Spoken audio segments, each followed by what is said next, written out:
नमस्कार, यो एभिन्यूज खबरको सङ्केत हो। तपाईँ अहिले एभिन्यूज टोमा हुनुहुन्छ। म सुभाष नेपाल। प्रारम्भमा मूल खबर। तात्कालीन राजा शाह र दाहाल बीच सहमति भएर माघ 19 को घटना भएको ओलीको दाबी। चन्दा नदिएकाले दाहालले सेयर कारोबारीमाथि रिस पोखेको आरोप। कांग्रेस पदाधिकारीको मतगणना सुरु गर्ने तयारी। निर्वाचन समितिको बैठक जारी। सबैको ध्यान महामन्त्रीको मत परिणामतर्फ। एमालेका अध्यक्ष केपी ओलीले देशलाई अस्थिरतातर्फ धकेल्ने दुष्प्रयास गरेको कांग्रेस नेता पौडेलको आरोप। ओली सामु देउवाले समर्पण गरेको भनाई। लापरवाहीका कारण कोरोना संक्रमितको संख्या बढेको बेलायती प्रधानमन्त्रीको भनाई। नियन्त्रणका लागि जस्तो सुकै कदम चालिने।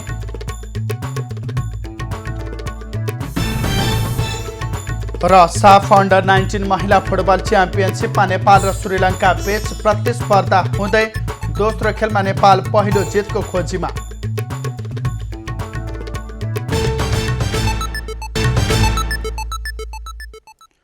अब खबरको सिलसिला प्रारम्भ गरौँ। नेकपा एमालेका अध्यक्ष ओलीको भनाई सम्बन्धी प्रसङ्गबाट। नेकपा एमालेका अध्यक्ष केपी ओलीले तत्कालीन राजा ज्ञानेन्द्र शाह र माओवादी अध्यक्ष पुष्पकमल दाहाल बीच सहमति भएर माघ 19 को घटना भएको दाबी गरेका छन्।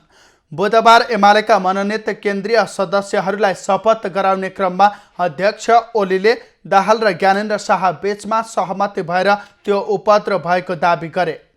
ओलीले दाहालसँगको सहमति पछि ज्ञानेन्द्रले माओवादीको बिना कुनै अवरोध अभिनन्दन कार्यक्रम गर्न पाएको पनि बताएका छन्।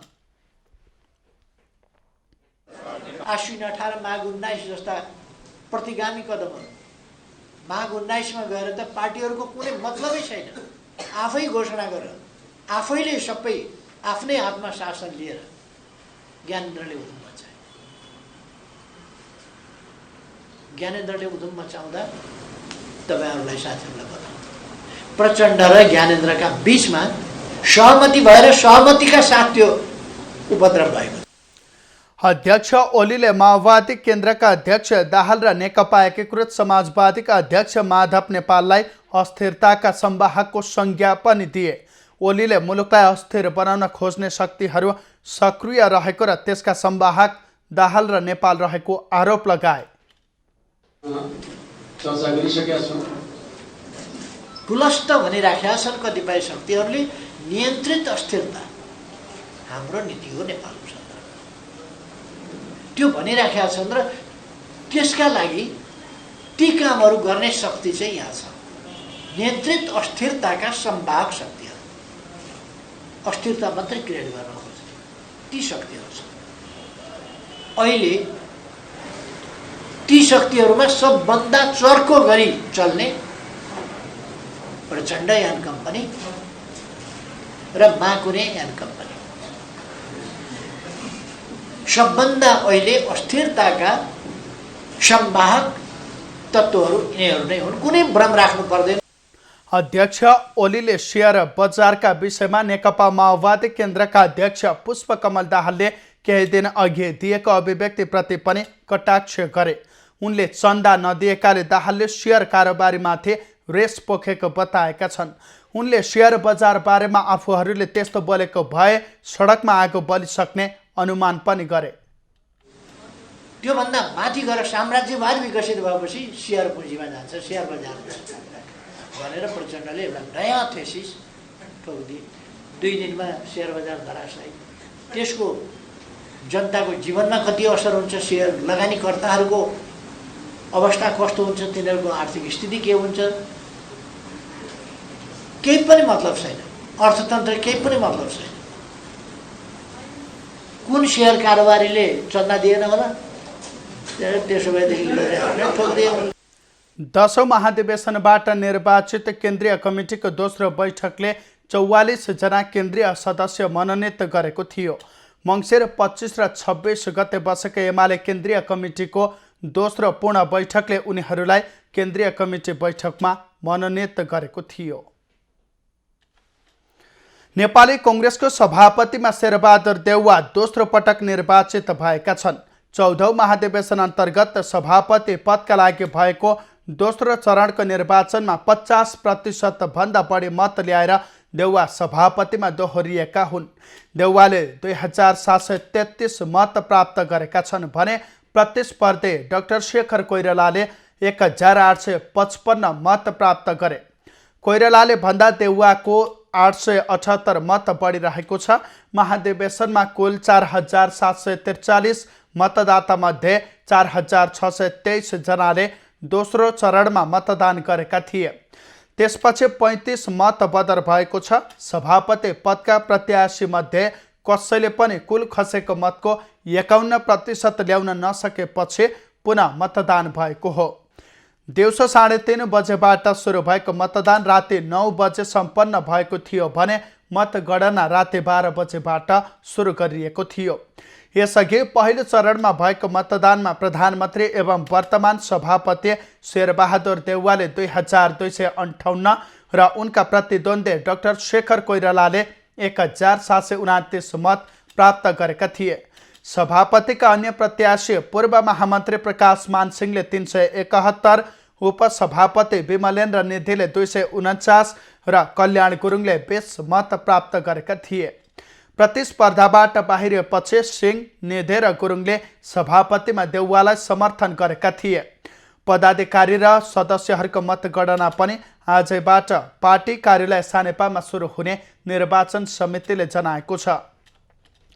कांग्रेस महाधिवेशनबाट सभापति सहित 2 उपसभापति, 2 महामन्त्री, 8 सहमहामन्त्री सहित 13 पदाधिकारी र 121 सदस्य निर्वाचित हुनेछन्।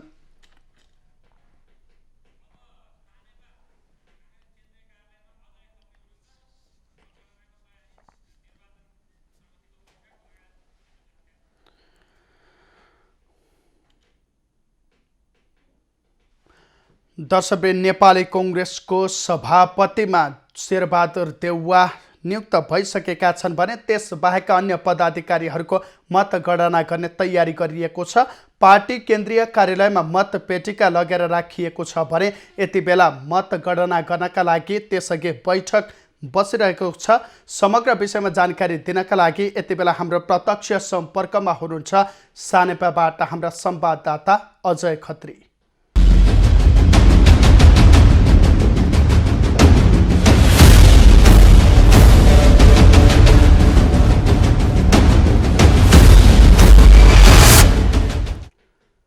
अजय, नेपाली कांग्रेसको 14औं महाधिवेशनबाट सभापतिमा शेरबहादुर देउवा चयन भइसकेका छन् भने अन्यको मतगणना गर्न बाँकी नै रहेको छ। विशेष गरी पदाधिकारीको मतगणना आजबाट सुरु गर्ने भनिएको थियो।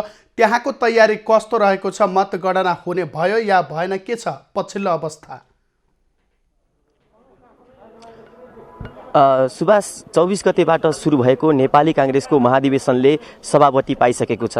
यद्यपि पहिलो चरणमा नेपाली कांग्रेसले सभापति नपाएको अवस्थामा दोस्रो चरणमा भएको निर्वाचनबाट नेपाली कांग्रेसको सभापतिमा शेरबहादुर देउवा आइसक्नु भएको छ भने अन्य पदाधिकारीहरूको मतगणना भने भएको अवस्था छैन र अन्य पदाधिकारीहरू चाहिँ यो जुन अहिले हामी जहाँ नेपाली कांग्रेसको केन्द्रीय कार्यालय सानेपामा छौँ र यहाँ नै अन्य पदाधिकारीहरूको जुन मत थियो, त्यो जुन मत खसालेको ढ्वाङ थियो, त्यो चाहिँ अहिले यो केन्द्रीय कार्यालयमा ल्याइएको छ र यहाँ नै अन्य पदाधिकारीहरूको मतगणना हुनेछ।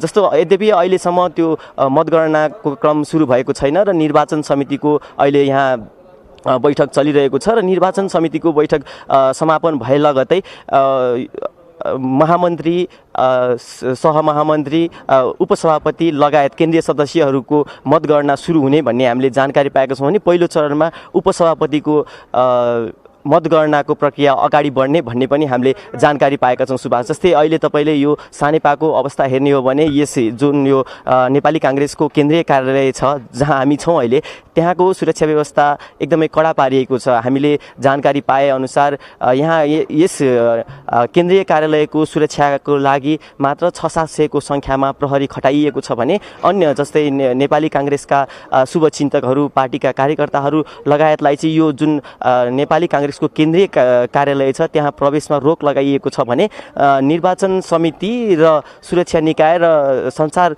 माध्यम बाहेकका अन्य व्यक्तित्वहरूलाई चाहिँ नेपाली काङ्ग्रेसको यो केन्द्रीय कार्यालयको परिसरभित्र प्रवेशमा रोक लगाइएको छ भने अहिले बैठक जारी रहेको अवस्थामा त्यस बैठक सके लगतै नै उपसभापतिको मतगणना सुरु हुने भन्ने हामीले जानकारी पाएका छौँ सुभाष। अझै बैठक सकिएपछि उपसभापति लगायतको मतगणना गर्ने भनिरहँदाखेरि यो उपसभापतिको मात्रै मतगणना गर्ने हो कि आजको दिनमा अन्यको पनि मतगणना गरिन्छ? त्यसै गरी उपसभापतिको मात्रै मतगणना गरियो भने कति जति समय लाग्ला, केही अनुमान लाउन सकिन्छ? सुभाष, यद्यपि यसको बारेमा आधिकारिक जानकारी त हामीले पाएका छैनौँ, तर पनि हामीले यो बैठक सुरु हुनुभन्दा अगाडि यहाँ उपस्थित हुनुभएका केही निर्वाचन समितिका अधिकृतहरूसँग हामीले बुझेका थियौँ। उहाँहरूले हामीलाई दिनुभएको जानकारी अनुसार पहिलो चरणमा उपसभापतिको मतगणनालाई चाहिँ उहाँले प्राथमिकतामा राखेर उपसभापतिको मतगणना सुरु हुनेछ भने अब कतिवटा समूहमा विभाजित गरेर चाहिँ यो निर्वाचन प्रक्रियालाई अगाडि बढाउने भन्ने पनि उहाँहरू छलफलमा नै हुनुहुन्छ र जति मात्रामा यो निर्वाचनको जुन उपसभापतिको यो मतगणना हुन्छ त्यो चाहिँ कतिवटा समूहमा विभाजित गरेर चाहिँ जति बढी समूहमा विभाजित गरियो त्यति नै चाँडो नतिजा आउन सक्छ भन्ने उहाँहरूले हामीलाई जानकारी दिनुभएको थियो भने यद्यपि यो सम्पूर्ण जस्तै केन्द्रीय सदस्यसम्मको नतिजा आउनलाई चाहिँ पुस 5 गतेसम्मको समय लाग्न सक्ने अनुमान गरिएको छ। यद्यपि उहाँहरू चाहिँ त्योभन्दा अगाडि नै सबै नतिजा ल्याउनलाई कोसिसमा रहनु भएको र त्यसका लागि नै उहाँहरू बैठकमा बस्नु भएको भन्ने चाहिँ उहाँहरूले हामीलाई जानकारी दिनुभएको छ भने सुरुवातमा उपसभापतिको, त्यसपछि महामन्त्रीको, त्यसपछि सहमहामन्त्रीको र त्यसपछि केन्द्रीय सदस्यहरूको मतगणना गर्ने भन्ने पनि उहाँहरूले हामीलाई जानकारी दिनुभएको छ सुभाष। अझै के कसरी मतगणना गर्ने भनेर केही जानकारी गराइएको छ? व्यवस्थापन के कसरी मिलाइएको छ? कसको उपस्थिति रहेको छ? र यति बेला शीर्ष नेताहरू त्यहाँ पार्टी कार्यालयमा पुगेका छन् कि छैनन्, के छ?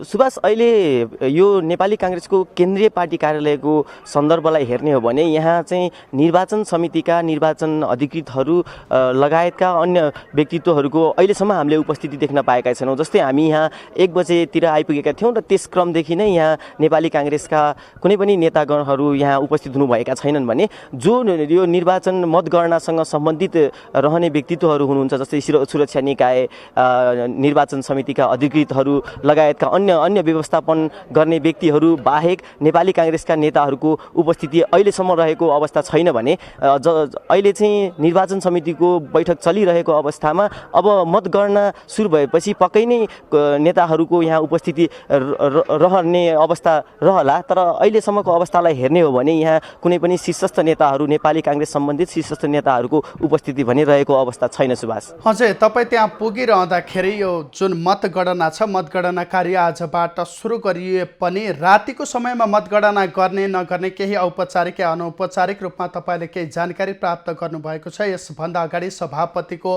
रातभरि बसेर मतगणना गरेका थिए भने आजको समय चाहिँ आराम गर्ने र भोलिबाट मतगणना गर्ने भनेर यसअघि बताइएको थियो भने यति बेला तपाईँ त्यहाँ पुगिरहँदा निर्वाचन समितिको बैठक पनि बसिरहेको अवस्था छ। सम्भवतः आजैबाट उपसभापतिको मतगणना गर्ने पनि भनिएको छ। के सभापतिको जस्तै रातभरि मतगणना गरिन्छ?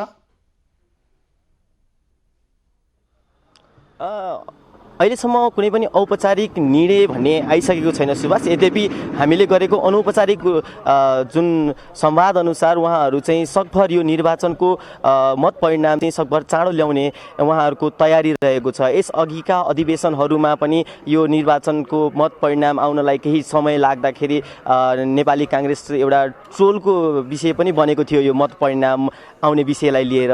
यद्यपि यो महाधिवेशनमा अबको यो बाँकी रहेको जति पनि बाँकी रहेको मतगणना बाँकी छ त्यसलाई चाहिँ सकभर चाँडो गर्नका लागि उहाँहरूले एउटा कार्यदिशा बनाउने र सकभर रात दिनमा नै उहाँहरू चाहिँ जाने भन्ने उहाँहरूले अनौपचारिक त हामीलाई जानकारी दिनुभएको छ। यद्यपि यो बैठक बसिरहेको अवस्थामा उहाँहरूले अब कसरी चाहिँ मतगणना गर्नुहुन्छ भन्ने चाहिँ यो बैठक सकिसकेपछि चाहिँ यसको बारेमा हामीले औपचारिक रूपमा भन्न सक्ने अवस्था बन्छ। सुभाष, अझै सभापतिको पदका लागि प्रत्याशी जति पनि थिए तिनीहरूको मतगणना भइरहँदाखेरि निकै रोचकका साथ सबैको ध्यान केन्द्रित गरेको थियो भने त्यस पश्चात उपसभापतिको नभइकन महामन्त्रीको मतगणनाका लागि पनि निकै उत्साहित रहेका छन्। त्यत्तिकै महामन्त्री प्रति सबैको ध्यान केन्द्रित भइरहेको अवस्थामा उपसभापतिपछि महामन्त्रीको मतगणना पनि आजै गर्ने सम्भावना कतिको देख्न सकिन्छ, के बुझ्नुभयो? यस्तो सुभाष, सुरुमा चाहिँ अब सभापतिको नेतृत्व चयन भइसकेपछि उहाँहरूले अर्को उपसभापतिको मतगणना पहिला गर्ने भनेर हामीलाई जानकारी दिनुभएको छ। तपाईँले भन्नुभयो जस्तै महामन्त्रीमा चाहिँ एकदम चासोको विषय बनेको छ। जसरी गगन थापा, विश्वप्रकाश शर्मा, प्रदीप पौडेल लगायतका युवा नेतृत्वहरू चाहिँ महामन्त्रीको प्रत्याशीमा हुनुहुन्छ र जसरी हामी यो महाधिवेशन सुरुवातदेखि नै प्रत्यक्ष रूपमा जोडिएर विभिन्न जिल्लाबाट आउनुभएका प्रतिनिधिहरूसँग प्रत्यक्ष रूपमा कुराकानी गरिरहेका छौँ। यद्यपि जसरी यो काङ्ग्रेसमा गुट बनाएर चाहिँ महाधिवेशनको चुनावी प्रक्रिया अघि बढे पनि जो प्रतिनिधिहरू यो महाधिवेशन प्रक्रियामा सहभागी हुनुहुन्थ्यो, जसले चाहिँ निर्वाचन प्रक्रियामा सहभागी हुनुभयो, उहाँहरूले पनि हामीलाई जस्तो गुटको हिसाबले नगएर जो सक्षम छ त्यसलाई नै हामीले मत दिएका छौँ, हाम्रो मत चाहिँ क्रस भएको छ भन्ने उहाँहरूको पनि भनाइ हामीले बुझ्दै आइरहेका थियौँ। यसरी हेर्दा अर्को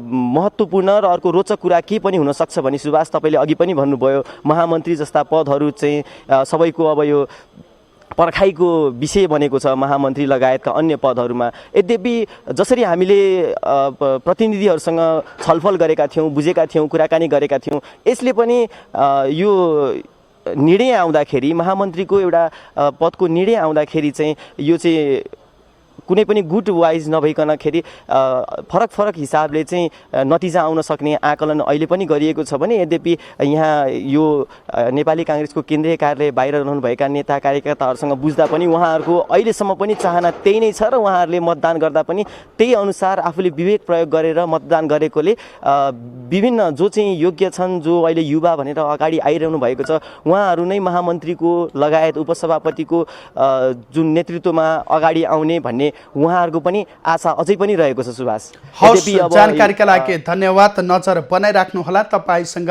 पुनः जोडिनेछौँ। उहाँ हुनुहुन्थ्यो हाम्रा संवाददाता अजय खत्री, नेपाली कङ्ग्रेसको केन्द्रीय कार्यालय सानेपाबाट। नेपाली कङ्ग्रेसको 14औं महाधिवेशन अन्तर्गत महाधिवेशनबाट सभापतिमा शेरबहादुर देउवालाई पाइसकेको छ महाधिवेशनले भने। त्यस पश्चात यति बेला उपसभापति, महामन्त्री, सहमहामन्त्री लगायतको अन्यको मतगणना हुन बाँकी नै रहेको छ। मतगणना आज गर्ने वा नगर्ने भन्ने विषयमा या कति बजेबाट गर्ने भन्ने विषयमा यति बेला निर्वाचन समितिको बैठक केन्द्रीय कार्यालय सानेपामा बसिरहेको छ। बैठक सकिएपछि मतगणनाका विषयमा विस्तृत जानकारी आउनेछ। यसै सन्दर्भमा रहेर जानकारी गराउँदै हुनुहुन्थ्यो हाम्रा संवाददाता अजय खत्री। अब बाँकी खबर। नेपाली कङ्ग्रेसको 14औं महाधिवेशनबाट शेरबहादुर देउवा दोस्रो पटक पार्टीको सभापतिमा निर्वाचित भएका छन्। सभापतिका प्रत्याशी शेखर कोइरालालाई फराकिलो मतान्तरले पराजित गर्दै देउवाले दोस्रो पटक पार्टीको नेतृत्व सम्हाल्ने मौका पाएका छन्। विद्यार्थी राजनीतिबाट आफ्नो राजनीतिक यात्रा सुरु गरेका शेरबहादुर देउवा नेपालमा धेरै पटक प्रधानमन्त्री बन्न पाउने थोरै व्यक्तिमध्ये पर्छन्। पछिल्लो पटक समेत गरी उनी 5 पटक प्रधानमन्त्री भइसकेका छन्। देउवालाई पार्टी राजनीति र गठबन्धनलाई व्यवस्थापन गर्न सक्ने एक सफल राजनीतिक व्यक्तिको रूपमा पनि चित्रण गरिन्छ। उनलाई हक्की र स्पष्ट वक्ताका रूपमा समेत चिनिन्छन्। सुदूरपश्चिमको डडेलधुराको 80 ग्राम गाविस वडा नम्बर 5 मा 2003 जेठमा जन्मिएका देउवाले विद्यार्थी जीवनबाटै राजनीति सुरु गरेका थिए। 2022 सालमा सुदूरपश्चिमाञ्चल विद्यार्थी सङ्घबाट देउवाले आफ्नो राजनीतिक यात्रा सुरु गरेका हुन्। त्यसपछि उनी नेपाल विद्यार्थी सङ्घको संस्थापक सदस्य र सभापति बने। पञ्चायत विरोधी राजनीति गर्दा देउवाले पटक पटक गरी 9 वर्ष जेल जीवन बिताएका छन्। 2046 सालको जनआन्दोलनपछि देउबा सुदूरपश्चिम क्षेत्रमा नेपाली कङ्ग्रेस पार्टीको राजनीतिक प्रमुखको भूमिकामा रहेका थिए। 2048 सालमा डडेलधुराबाट सांसद बनेका देउबा प्रधानमन्त्री गिरिजाप्रसाद कोइराला नेतृत्वको सरकारमा गृहमन्त्री बनेका थिए। 2051 सालको मध्यावधि निर्वाचनपछि उनी संसदमा प्रमुख प्रतिपक्षी दलको नेता बने। 2052 सालमा एमाले नेता मनमोहन अधिकारी नेतृत्वको अल्पमतको सरकार ढलेपछि उनी पहिलो पटक संयुक्त सरकारको प्रधानमन्त्री बनेका थिए। 2052 सालमा देउबा नै प्रधानमन्त्री भएका बेला बाबुराम भट्टराई लगायतले 40 बुँदे मागपत्र बुझाएका थिए र त्यो पूरा नभएको भन्दै त्यसै वर्ष फागुन 1 गतेदेखि माओवादीले देशमा सशस्त्र विद्रोह सुरु गरेको थियो। 2056 सालमा डडेलधुराबाटै निर्वाचित भएका देउबा 2058 साल साउनमा दोस्रो पटक प्रधानमन्त्री बनेका थिए। सोही वर्ष असोज 18 गते तत्कालीन राजा ज्ञानेन्द्र शाहले पदच्युत गरेका थिए। गिरिजाप्रसाद कोइरालासँगको अन्तर्द्वन्द्वका कारण उनले 2059 सालमा नेपाली कङ्ग्रेसलाई फुटाएर नेपाली कङ्ग्रेस प्रजातान्त्रिक गठन गरेर त्यसको सभापति भएका थिए। 2062-63 सालको जनआन्दोलनपछि 2064 सालमा देउबाको उक्त पार्टी पुनः नेपाली कङ्ग्रेसमा एकीकृत भयो। नेपालमा गणतन्त्र स्थापना पश्चात देउबा 2074 सालमा पुनः चौथो पटक प्रधानमन्त्री बनेका थिए। देउबाकै पालामा नेपालमा नयाँ संविधान लागू भएपछिको पहिलो आम निर्वाचन सम्पन्न भएको थियो। 2072 साल फागुनमा भएको पार्टीको 13औं महाधिवेशनबाट नेपाली कङ्ग्रेसको सभापति चुनिएका देउबा प्रतिनिधि सभामा प्रमुख प्रतिपक्षी दलको नेता रहेका थिए। सन् 2008 देखि 2012सम्म सोसलिस्ट इन्टरनेसनलको उपाध्यक्ष समेत रहिसकेका देउबाले त्रिभुवन विश्वविद्यालयबाट राजनीति शास्त्रमा स्नातकोत्तर तथा कानुनमा स्नातक गरेका छन्। काठमाडौँमा सम्पन्न 14औं महाधिवेशनको दोस्रो चरणको मतदानमा प्रकाशमान सिंह, विमलेन्द्र निधि र कल्याण गुरुङको समर्थनमा सभापतिमा विजयी भएका देउबाले पराजित समूह र पार्टीभित्र झाँगिएको अन्तर्द्वन्द्वलाई व्यवस्थापन गर्दै अस्तव्यस्त राजनीतिक प्रणालीलाई सम्हाल्नु आगामी दिनमा उनका लागि मुख्य चुनौती रहेको छ। नेपाली कङ्ग्रेसको 14औं महाधिवेशनमा प्रचारका लागि टाँगिएका सामग्रीहरू हटाइएको छ। बुधबार 14औं महाधिवेशन स्थल भिरकोटे मण्डप परिसर लगायत काठमाडौँ उपत्यकामा टाँगिएका प्रचार सामग्रीहरू केन्द्रीय प्रचार समितिले हटाएको हो। नेपाली कङ्ग्रेसको सभापतिका लागि दोस्रो चरणमा भएको मतगणना र परिणाम सार्वजनिक भएसँगै प्रचारका लागि टाँगिएका सामग्रीहरू हटाउनुका साथै प्रदर्शनी मार्गमा भएको फोहोर समेत सफा गरिएको नेपाली कङ्ग्रेसका नेता विश्वप्रकाश शर्माले बताएका छन्। त्यस क्रममा टाँसिएका सामग्री जति छन् ती सबै सामग्रीहरू आज केन्द्रीय प्रचार समिति अन्तर्गत सबै साथीहरू मिलेर हामीले त्यसलाई सफाई गर्ने क्रम लागेका छौँ। मङ्सिर 24 गतेबाट सुरु भएको नेपाली कङ्ग्रेसको 14औं महाधिवेशन मङ्सिर 29 गते बुधबारबाट सकिएको छ। अझै सभापति बाहेक अन्य पदाधिकारी तथा केन्द्रीय सदस्यहरूको मतगणना भने बाँकी रहेको छ। गृहमन्त्री बालकृष्ण खाँडले प्रधानमन्त्री एवं नेपाली कङ्ग्रेसका नवनिर्वाचित सभापति शेरबहादुर देउवाले पार्टीमा सबैलाई मिलाएर लैजाने विश्वास व्यक्त गरेका छन्। सभापतिको मत परिणाम सार्वजनिक भएपछि सञ्चारकर्मीसँग संक्षिप्त प्रतिक्रिया दिँदै गृहमन्त्री खाँडले देउवामा सबैलाई मिलाएर लैजाने विशेष क्षमता रहेकाले पार्टी आगामी दिनमा सहज र सुदृढ ढङ्गले अघि बढ्ने विश्वास व्यक्त गरे। विजयी हुनुभएको छ र त्यति नै हजार कार्यकर्ताहरूले पदे जिम्मेवारी पाउन असफल पनि हुनुभएको छ। त्यहाँ निर्वाचनमा विजयी भएका साथीहरूले नेताहरूले आफैसँग प्रतिस्पर्धा गरेको र सफलता प्राप्त गर्न नसकेकाहरूलाई पनि समेटेर लानु नै हाम्रो साझा दायित्व हो। गृहमन्त्री खाँडले राजनैतिक सहमति र सहकार्यका आधारमा मुलुकलाई अघि बढाउनुका साथै आगामी स्थानीय निकायको निर्वाचन र आम निर्वाचनलाई सफलतापूर्वक सम्पन्न गर्ने भूमिकामा सफल हुने दावी गरे। कङ्ग्रेस सभापतिमा पुनः दोस्रो कार्यकालका लागि सभापति चुनिएका देउवाले प्रतिस्पर्धामा रहेका सबैलाई पार्टीमा समेट्ने, पार्टीको अभियानमा सक्रिय बनाउने, सबैलाई समेटेर लैजाने धारणा व्यक्त गरे। नेपाली कांग्रेसका वरिष्ठ नेता रामचन्द्र पौडेलले नेकपा एमालेका अध्यक्ष केपी ओलीले देशलाई अस्थिरतातर्फ धकेल्ने दुष्प्रयास गरेको आरोप लगाएका छन्।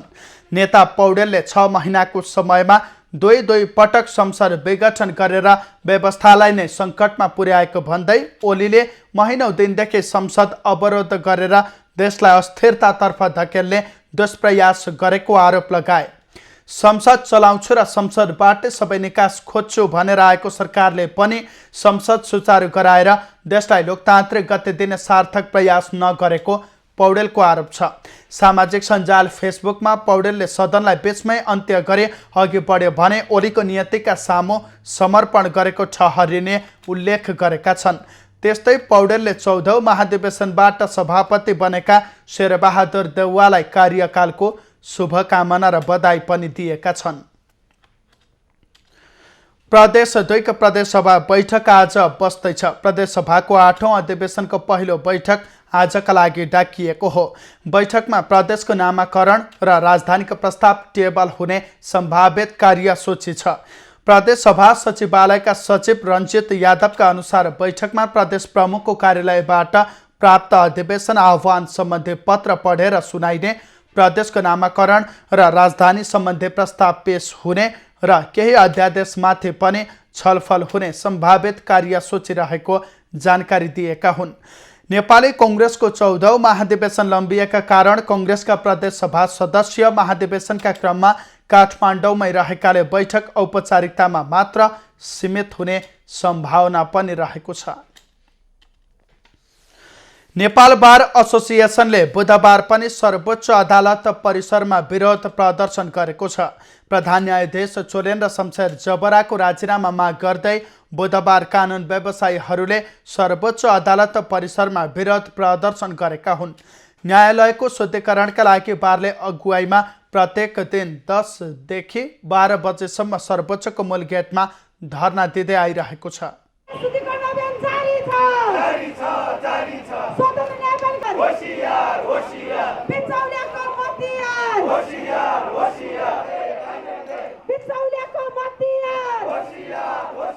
बारले यसअघि न्यायालयको समस्या समाधानका लागि पहल गर्न विभिन्न दलका शीर्ष नेतालाई ज्ञापन पत्र समेत बुझाएको थियो। खबरको सिलसिला अझै जारी छ, हामीसँगै रहनुहोला। अब बाँकी खबर। सरकार र गणतन्त्र कोरिया सरकार बीच नेपालमा निर्माण क्षेत्रसँग सम्बन्धित दक्ष जनशक्ति उत्पादन गर्ने उद्देश्यले पोलिटेक्निक इन्स्टिच्युट स्थापना गर्ने सम्बन्धी समझदारीमा हस्ताक्षर भएको छ। बुधबार अर्थ मन्त्रालयमा अर्थ सचिव मधुकुमार मरासनी र नेपालका लागि गणतन्त्र कोरियाका राजदूत फार्क चोङ सुकले समझदारी पत्रमा हस्ताक्षर गरेका हुन्।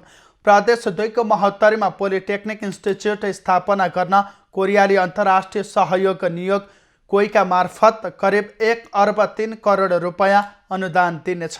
परियोजना पश्चात नेपाल र विश्व बजारमा माग हुने निर्माण क्षेत्रका दक्ष जनशक्तिको आवश्यकतालाई परिपूर्ति गर्न सहयोग अर्थ मन्त्रालयले जनाएको छ। यो वैदेशिक रोजगारमा जाने सम्बन्ध धेरै सङ्ख्या छ। त्यसले गर्दाखेरि पनि यदि हामीले उहाँहरूलाई यही ट्रेनिङहरू दिन सक्यौँ भने, यही स्किलफुल गर्न सक्यौँ भने एक त उहाँहरू यही बस्नुहुन्छ होइन, यही काम पाउँछ त्यो मान्छेले, त्यो राम्रो भयो। बाहिर गयो पनि उसले भने पनि स्किलफुल भएर गयो भने त उसले धेरै राम्रो स्यालेरीहरू पनि पाउँछ। प्रदेश 2 बाट वैदेशिक रोजगारीमा जानेको सङ्ख्या अधिक रहेको अवस्थामा पोलिटेक्निक इन्स्टिच्युट स्थापनाले सिप सिकेर विदेश जान सहयोग मिल्ने अपेक्षा गरिएको छ। प्रतिनिधि सभाको 10औं अधिवेशनको पहिलो बैठकमा पनि प्रमुख प्रतिपक्षी दल नेकपा एमालेले विरोध गरेको छ। मङ्गलबार बसेको प्रतिनिधि सभा बैठकमा एमालेको विरोधका बावजुद पनि गृहमन्त्री बालकृष्ण खाँडको तर्फबाट कानुन न्याय तथा संसदीय मामिला मन्त्री दिलेन्द्र प्रसाद बडुले नेपाल प्रहरी, प्रहरी प्रदेश, प्रहरी कार्य सम्पादन सुपरिवेक्षण समन्वय पहिलो संशोधन अध्यादेश, तेजाब तथा अन्य घातक रासायनिक पदार्थ नियमन अध्यादेश र सामाजिक सुरक्षा पहिलो संशोधन अध्यादेश पेश गरे।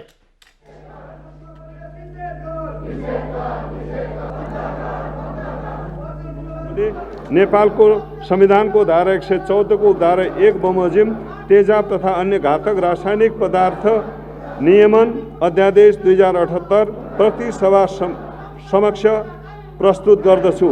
हस्, धन्यवाद। त्यस्तै भौतिक पूर्वाधार तथा संसदीय मामिला मन्त्रीको तर्फबाट मन्त्री बडुले रेलवे अध्यादेश समेत पेश गरे। त्यस्तै यौन हिंसा विरुद्धका केही ऐनलाई संशोधन गर्ने अध्यादेश र फौजदारी कसुर तथा फौजदारी कार्यविधि सम्बन्धी केही ऐन संशोधन गर्ने अध्यादेश पनि मन्त्री बडुले बैठकमा पेश गरे। एमाले बैठकमा पनि आफूले गरेको सांसदको कार्यवाहीलाई सभामुखले मान्यता नदिएको भन्दै विरोध गरेको हो। यसअघिको अधिवेशनमा पनि एमाले सोही विषयलाई लिएर संसद अवरुद्ध गरेको थियो। प्रतिनिधि सभाको अर्को बैठक पुस 6 गतेका लागि डाकिएको छ। बागमती प्रदेशका मुख्यमन्त्री राजेन्द्र प्रसाद पाण्डेले 5 जना मन्त्री र 1 राज्य मन्त्री नियुक्त गरेका छन्। एकीकृत समाजवादीबाट 2 मन्त्री, 1 राज्य मन्त्री र माओवादी केन्द्रबाट 3 जना मन्त्री थप गरेका हुन्। श्रम, रोजगार तथा यातायात मन्त्रीमा माओवादी केन्द्रका घनश्याम दाहाल, खानेपानी, ऊर्जा तथा सिँचाइ मन्त्रीमा एकीकृत समाजवादीका वसन्त प्रसाद मानन्धर, कृषि तथा पशुपक्षी मन्त्रीमा समाजवादीकै वसुन्धरा हुमागाई, वन तथा वातावरण मन्त्रीमा माओवादी केन्द्रका विशाल खड्का, युवा तथा खेलकुद मन्त्रीमा माओवादी केन्द्रकै रत्न प्रसाद ढकाल रहेका छन्। यस्तै कृषि तथा पशुपक्षी राज्य मन्त्रीमा एकीकृत समाजवादीका इन्द्रमाया गुरुङ नियुक्त भएकी छन्। यो सँगै बागमतीमा मुख्यमन्त्री सहित 11 मन्त्री र 1 राज्य मन्त्रीको सरकार बनेको छ। नवनियुक्त मन्त्री र राज्य मन्त्रीले मङ्गलबार नै पद तथा गोपनीयताको शपथ लिएका छन्। एमसिसीको विरोधमा नयाँ बानेश्वर स्थित संघीय संसद भवन बाहिर प्रदर्शन गरिएको छ। मङ्गलबार सीपी गजुरेलको नेतृत्वमा रहेको देशभक्त जनगणतान्त्रिक मोर्चा, नेत्रविक्रम चन्द नेतृत्वको नेपाल कम्युनिस्ट पार्टी लगायतका दलहरूले संसद भवन बाहिर प्रदर्शन गरेका हुन्। प्रदर्शनकारीहरूले एमसिसी चाहिँदैन, देश बेच्न पाइँदैन, एमसिसी खारेज गर लगायतका नारा लगाएका थिए।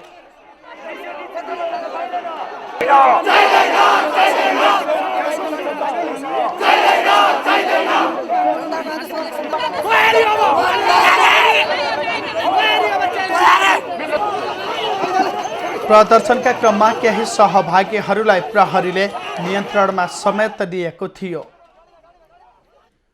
सांसद हृदेश त्रिपाठीको नेतृत्वमा नयाँ पार्टी गठन भएको छ।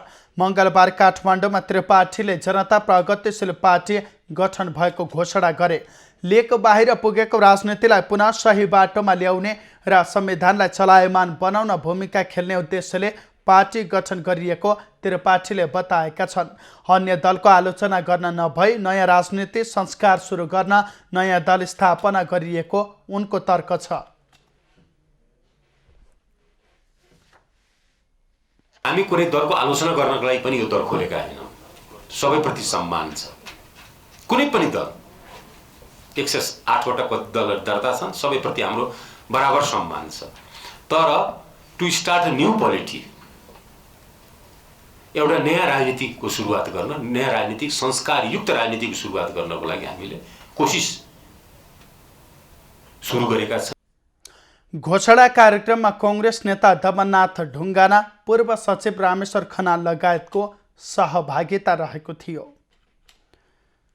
पछिल्लो समय कोरोना संक्रमितको संख्यामा कमी देखिए पनि कोरोना संक्रमणको जोखिम भने घटेको छैन।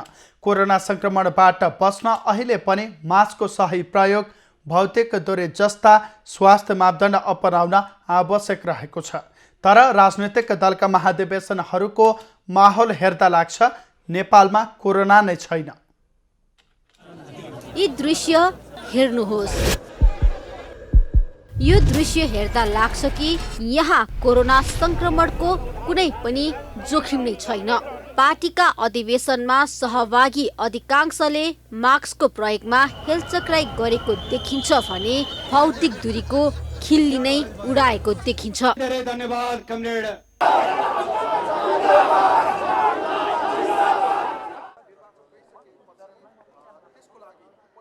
कोरोना संक्रमणको जोखिम मात्र होइन, अहिले देखिएको ओमिक्रोन संस्करणले त छ नै जोखिम बढाएको छ।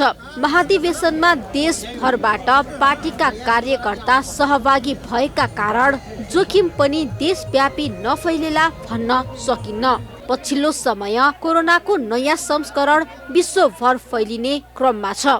नेपालमा पनि ओमिक्रोनको उच्च जोखिम छ, तर संक्रमण नियन्त्रण र रोकथामका लागि उचित कार्ययोजना सहित अघि बढ्नुपर्ने बेला जोखिमको ख्यालै नगरिनु विडम्बना हो।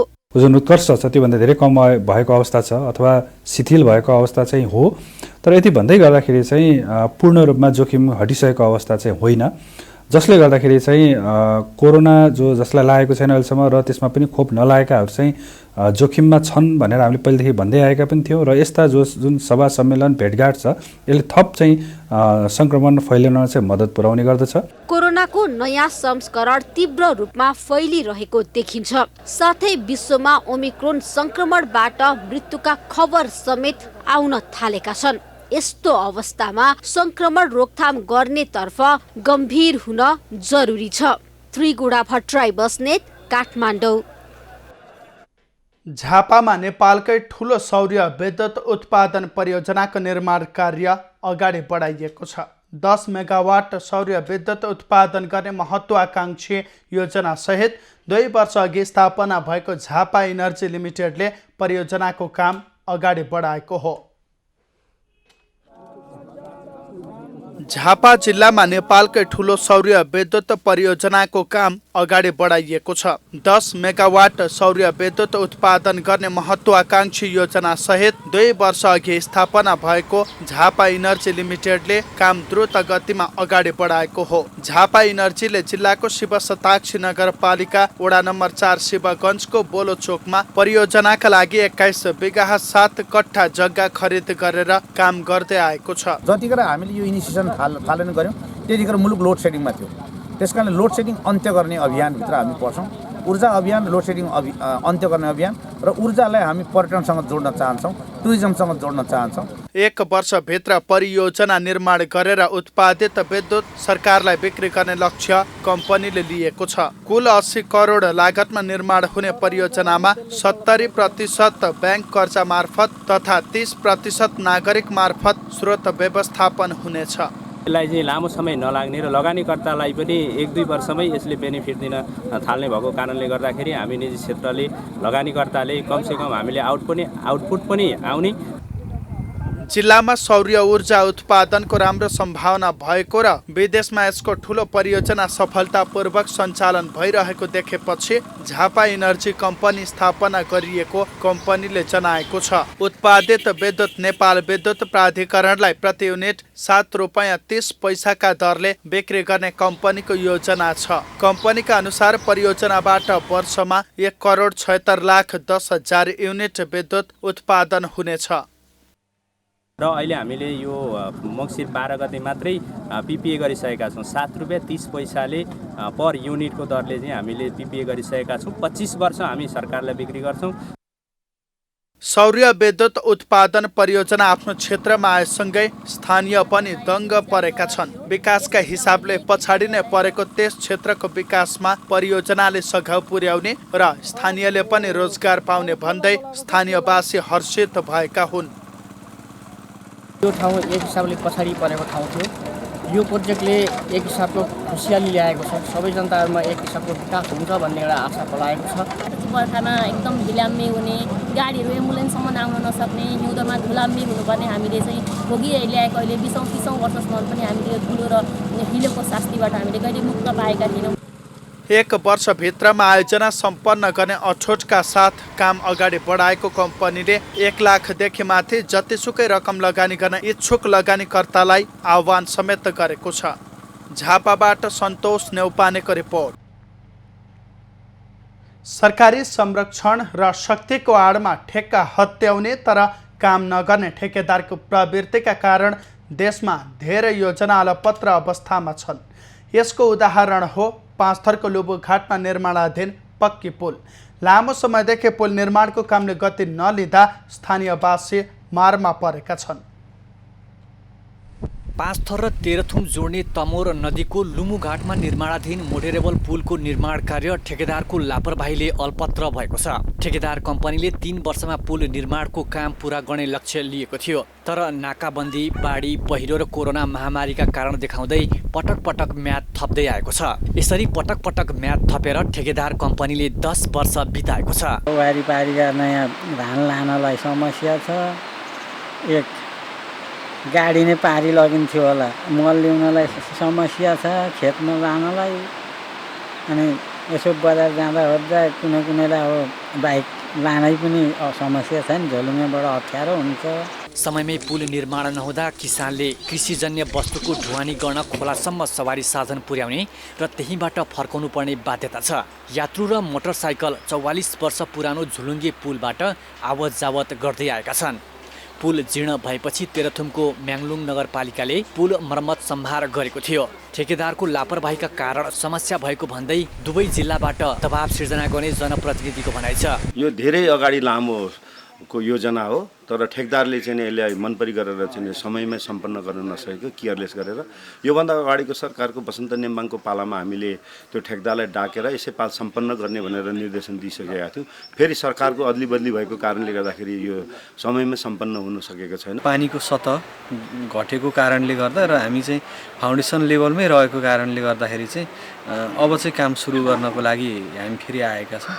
र अब अहिले भनेको राइट एबिटमेन्टको त अब माथि चाहिँ लिफ्ट हामीले चाहिँ ढलान गर्दै माथि चाहिँ क्यापसम्म पुग्न सक्छौँ हैन। त्यो हुँदा सुपर स्ट्रक्चरसम्म हामी पुग्न सकिन्छ। पाँचथर र तेह्रथुम सदरमुकामलाई सिधै सम्पर्कमा जोड्ने उद्देश्यले सुरु गरिएको पुल निर्माणमा भएको ढिलासुस्तीले दुवै जिल्लावासी निराश छन्। कृषिजन्य वस्तुको ढुवानी र व्यापार व्यवसाय गर्न दुवै जिल्लाका नागरिक समस्यामा परेका हुन्। विकासका योजनामा भएको यस्तो व्यथिति विरुद्ध तिनै तहका सरकार गम्भीर बन्नै पर्छ। रमेश थापा, पाँचथर। खबरको सिलसिला अझै जारी छ, हामीसँगै रहनुहोला। साफ अन्डर 19 महिला फुटबल च्याम्पियनसिपको दोस्रो खेलमा आज नेपालले श्रीलङ्कासँग प्रतिस्पर्धा गर्दैछ। बङ्गलादेशको ढाका स्थित वीर श्रेष्ठ शहीद सिपाही मुस्तफा कमल स्टेडियममा नेपालले श्रीलङ्का विरुद्ध खेल्नेछ। नेपाल र श्रीलङ्का बीचको खेल दिउँसो 2:45 बजे सुरु हुनेछ। श्रीलङ्का विरुद्ध मैदान उत्रदा नेपाल पहिलो जितको खोजीमा हुनेछ। पहिलो खेलमा नेपालले उपाधि दावेदार बङ्गलादेशसँग गोल रहित बराबरी खेलेको थियो। नेपाल एक खेलमा 1 अङ्क जोडेर अङ्क तालिकाको चौथो स्थानमा रहेको छ। अङ्कविहीन रहेको श्रीलङ्कालाई हराएर नेपाल उपाधि होड कायम राख्न चाहन्छ। च्याम्पियनसिपको तेस्रो खेलमा नेपालले भुटान विरुद्ध डिसेम्बर 17 र अन्तिम खेलमा भारत विरुद्ध डिसेम्बर 19 तारिकमा खेल्नेछ। राउन्ड रोबिनको आधारमा हुने प्रतियोगितामा 5 टिमको सहभागिता रहेको छ। फाइनल खेल डिसेम्बर 21 तारिकमा हुनेछ।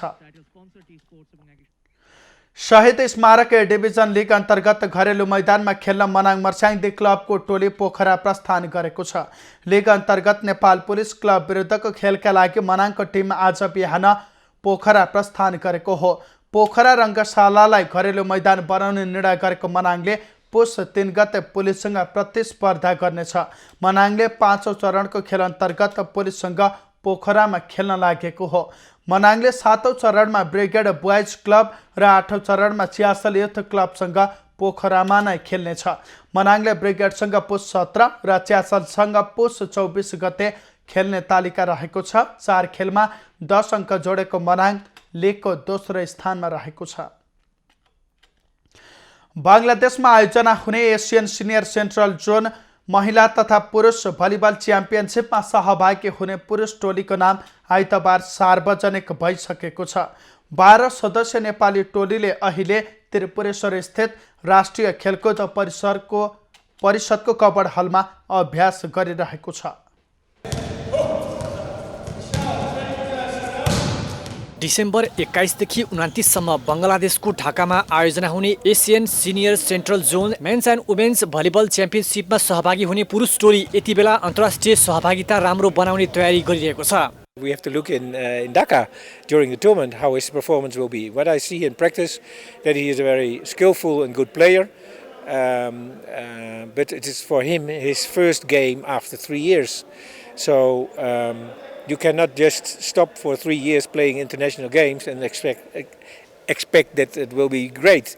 प्रतियोगितामा सहभागिता जनाउनका लागि नेपाल भलिबल संघले आइतबार मात्र इम राणाको कप्तानीमा 12 सदस्यीय टिम घोषणा गरेको छ, जसमा मानबहादुर श्रेष्ठ र भैरव बमले राष्ट्रिय टोलीमा पुनरागमन गरेका छन्। दक्षिण एसियामा औसत प्रदर्शन गर्ने टोलीले आगामी संस्करणको सहभागितालाई राम्रो बनाउने लक्ष्यसहित तयारी गरिरहेको छ। कोरोनाका कारण नेपालले विगत 2 वर्ष यता कुनै पनि अन्तर्राष्ट्रिय प्रतियोगिता खेलेको छैन। नेपाली टोलीका कप्तान इम राणा मगरले तयारी सन्तोषजनक भएको बताए। छोटो समय भए पनि तयारी विगतको भन्दा राम्रो भएको र विगतमा भन्दा राम्रो नतिजा निकाल्नमा आशावादी रहेको उनले बताए। पहिला जस्तो एकदमै फिटनेस त छैन, किनभने हाम्रो यो कोरोनाको उले गर्दा पनि, तर पनि अब तपाईँको फेरि अब यो कोच आइसकेपछि अब फिटनेस प्लस टेक्निकलाई पनि सँगसँगै लैराख्नु भएको छ। समग्रमा भन्नुपर्दा अहिलेसम्म राम्रै भइरहेको छ। आइतबार मात्र बसेको सेन्ट्रल एसियन भलिबल एसोसिएसनको बैठकले महिलातर्फ 6 र पुरुषतर्फ 5 टिमको सहभागिता निश्चित गरेको थियो। महिलातर्फ आयोजक बङ्गलादेशसँगै नेपाल, मालदिभ्स, श्रीलङ्का, किर्गिस्तान, उज्बेकिस्तानले प्रतिस्पर्धा गर्नेछ। त्यस्तै पुरुषतर्फ बङ्गलादेश, नेपाल, श्रीलङ्का, मालदिभ्स र उज्बेकिस्तानले प्रतिस्पर्धा गर्नेछन्।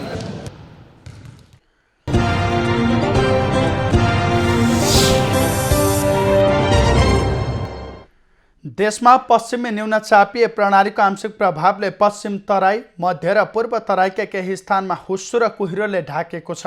अपराह्नपछि पहाडी क्षेत्रमा आंशिक बदली हुनेछ भने बाँकी स्थानको मौसम सामान्यतया सफा रहने जल तथा मौसम पूर्वानुमान महाशाखाले जनाएको छ। काठमाडौँ उपत्यकाको आजको अधिकतम तापक्रम 20 डिग्री सेल्सियस र न्यूनतम तापक्रम 4 डिग्री सेल्सियस बीच रहने अनुमान गरिएको छ। आज सूर्योदय बिहान 6:46 भयो भने सूर्यास्त साँझ 5:11 हुनेछ। आज देशभरको मौसम कस्तो रहला त हेरौँ देशका विभिन्न स्थानको अनुमानित मौसमी अवस्था।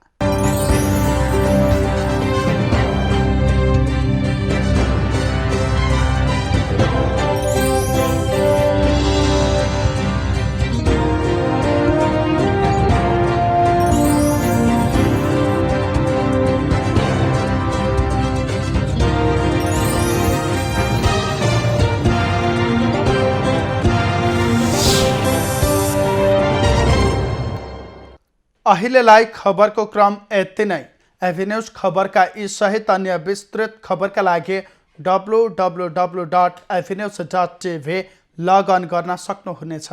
युट्युब, फेसबुक र ट्विटरमा पनि हामीलाई फलो गर्न सकिनेछ। खबर भित्रको खबरका लागि हेर्दै रहनुहोला एभिन्यूज खबर। नमस्कार।